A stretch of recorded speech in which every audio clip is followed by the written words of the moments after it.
If you're a migrant living in the UK, this video might save you thousands. Over the past few months, I've been reviewing real people's finances on my Fix My Finances series here on YouTube. If you've not seen the series or you don't know what I'm talking about, it's going to be linked up here. I'm beginning to notice clear patterns with all these finances that I'm reviewing, and also common money mistakes that keep happening over and over again, especially with migrants, because most of the people's finances that I review are migrants. So today, I'm going to break down 5 of the biggest money traps that I've seen a lot of people fall into, and more importantly, how to avoid them. So these aren't just theories, these are real money habits that people have, real money leaks, and real consequences that I've seen firsthand. A lot of times it's not just about earning money or not earning enough money, it's more about how people handle their money. Because what I've seen is that these people whose finances I've reviewed, they are hardworking people, they are smart people who earn a decent income but still feel stuck or live paycheck to paycheck. So without further hesitation, let's dive right into the 5 biggest money traps that migrants fall into.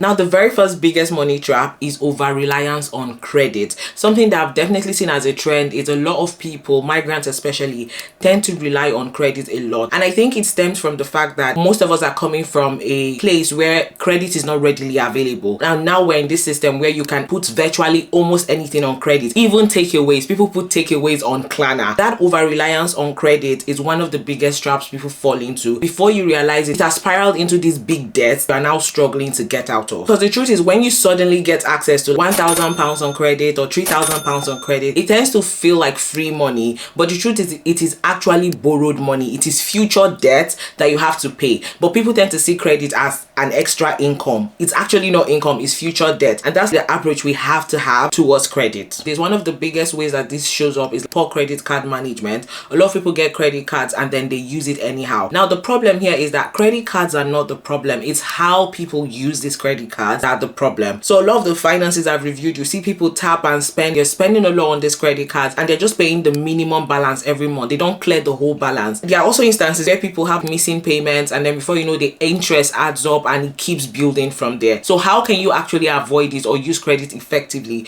The very first thing is to not spend money on credit that you don't plan to pay off in full. Before you even put anything on your credit card, it should be money that you know you're gonna pay off. You already have this money set aside. One way that one of my friends does it is she has a pot called credit card expenses. So she uses her credit card to spend because she wants to get points on that credit card. So before she makes a purchase on the credit card, she puts the money in that pot and then she spends on the credit card for the points. Then at the end of the month, she then moves the money from that pot to pay off the total amount that she owes on the credit card. Now that's one responsible way to use your credit card. Another thing is to understand that debt in the UK follows you for years. There's something called your credit score. So if you're constantly in a very bad debt to income ratio, this is going to stay on your credit report for a while and could even hinder you from getting other proper credit facilities that you might need. For example, a mortgage, it can really impact that. You need to use credit as a tool and not as a crutch, if that makes sense. One other way to avoid it is to choose credit cards that actually reward you when you spend. So this could be in cashback points. And by the way, there's a credit card that gives you rewards on every pound that you spend. If you want to check out that credit card, link in the description box below. You also get points on the card, which is worth up to £50 once you have access to the card for you to spend on. Link in the description box below if you want to check it out. But remember, with credit cards, the most important thing is to use it responsibly. The second biggest money trap that I see a lot of migrants fall into is home ownership mentality. A lot of us come into this country and we want to buy a house, and honestly I get it. As someone who has also bought their first property in the UK, I know how much of a milestone and how much of security this gives a person. It makes you feel grounded, you know, in this new place that you're living. The problem here is when we buy houses that put us in a bad financial situation where it makes us poor, literally makes us house poor. So a lot of people consider the deposit,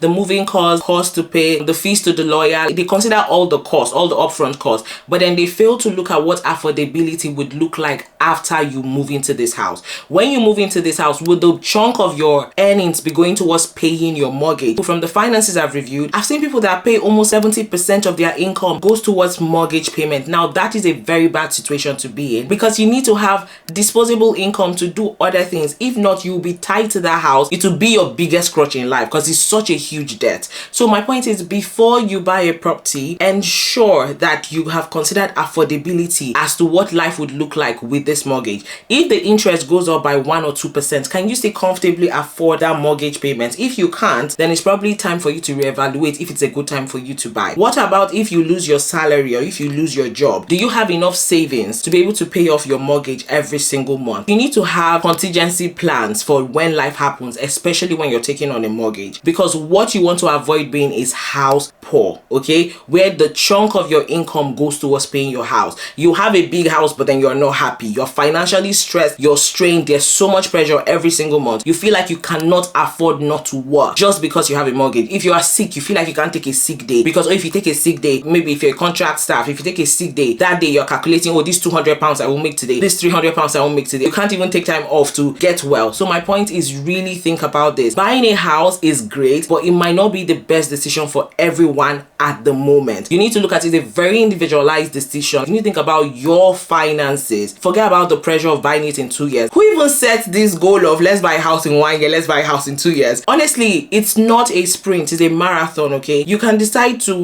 plan effectively. It could take 4 or 5 years to buy your property. There's no rush. Just do what works for you and your financial situation. Another biggest money trap that I've seen a lot of migrants fall into from reviewing a lot of people's finances is lifestyle inflation and keeping up appearances. So let's keep it real. Sometimes the pressure isn't just from within, it's also external pressure.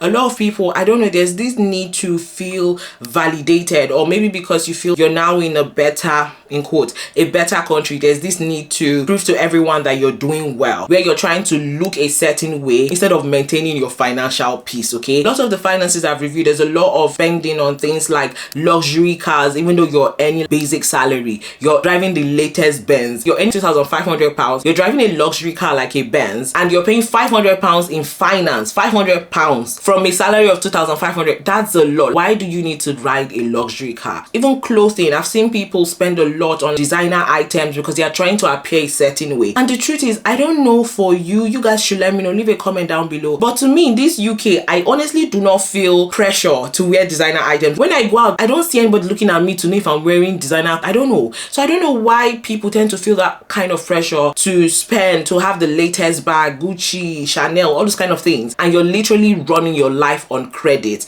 to look a certain way. You want to maintain public perception instead of maintaining your financial peace. So how to fix this or how to avoid it is you need to define what financial success looks like for you. So financial success looks different for every single one of us. I mean, there are people who financial success could actually look like riding the latest car, but it's fine if you're riding the latest or luxury car and your finances are in order. Where the problem is where your finances are chaotic and you're trying to appear a certain way. So you need to define, what does financial success look like for me? It needs to be a personalized thing and not you doing it because that's what everyone is, that's what people expect you to do. Another thing is to set a lifestyle cap. So because your income increases does not mean your lifestyle has to increase at the same time. This is where people put themselves in a very bad financial situation. If your income is going up and your lifestyle stays the same, you then have enough disposable income to put into different things that matter to you. So try to have a lifestyle cap. Here's a practical tip that I'll give here is when your income increases, for the first 3 months after your salary or whatever goes up, do not increase your lifestyle. Try to maintain the same baseline expenses that you maintain, rather than just, oh, because your money has increased, you want to increase your lifestyle, you want to spend more, you want to go out more. Try to manage lifestyle creep or lifestyle increase. And lastly, one thing to remember here is that when you have debt, nobody, and I repeat,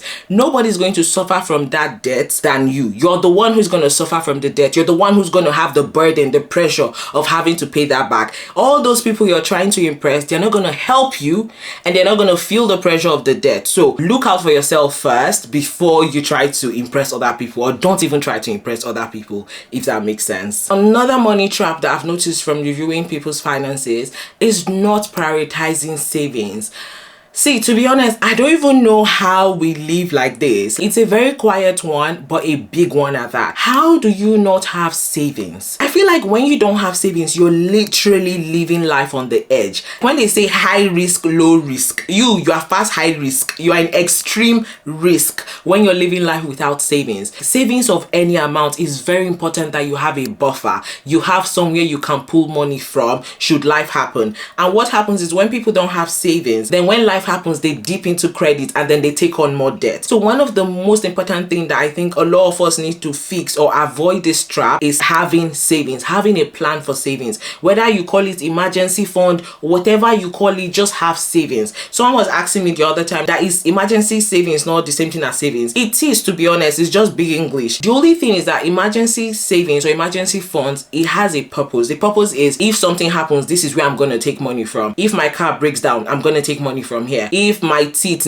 I need to pull out my tooth, that's where I'll take money from. So emergency fund is just you giving a name to that savings rather than calling it savings. Because if you just call it savings, you'll spend it on anything, right? So point is, you need to have that safety net, okay? And a lot of reason I've seen from reviewing finances as to why this happens is that, number one, a lot of people are focused on supporting family back home. I've seen instances where people are remitting £200 a month, £150 a month back home, and then they have zero allocated to their savings. We don't want to be in that kind of situation, okay? Another reason again why this happens is that people think that saving is for later. A lot of people tend to have this spend first approach and save later, when actually it should be the reverse. You save first and you spend later. And then another issue that I've seen is people be like, oh, I don't know where to start. I don't know the savings goal I should have. As a rule of thumb, you should have at least £1,000 saved up. So if you don't have any savings, your takeaway from this video is try to save £1,000 first. That's a good place to get your savings to, and then you can build from there. So another way to fix this is to automate your savings. So if you know the dates that your salary gets paid, once it gets paid, automate it. Set up a direct debit to take out that savings and move it to a different account. You need to treat it like a bill. Saving money for yourself needs to be treated like a bill. The same way you pay your water bill, your electricity bill, your rent or mortgage is not negotiable. You can't even think about, oh, maybe I won't pay my rent this month. It's not possible. You have to pay it. That's how you need to treat your savings. Now, the last and final money mistake or money trap that I've seen is income is not the problem. I've reviewed finances of people who earn £2,000 a month, people who earn £6,000 a month. And one thing I can tell you for certain is not how much you earn, it's how much you keep and how intentional you are with the money that you have. A lot of people tend to be like, oh, I'll fix my finances when I earn more. I'll be better off when I earn more. The truth is, if you're not able to manage the £2,005 or the £2,000 that you earn now, there's a high probability that even when you're earning £4,000, £5,000, you're still gonna have the same financial stress and the same financial issues, because more money without a plan is just an opportunity for you to make more expensive mistakes. And something I've also noticed from reviewing these finances is that the people who make progress with their finances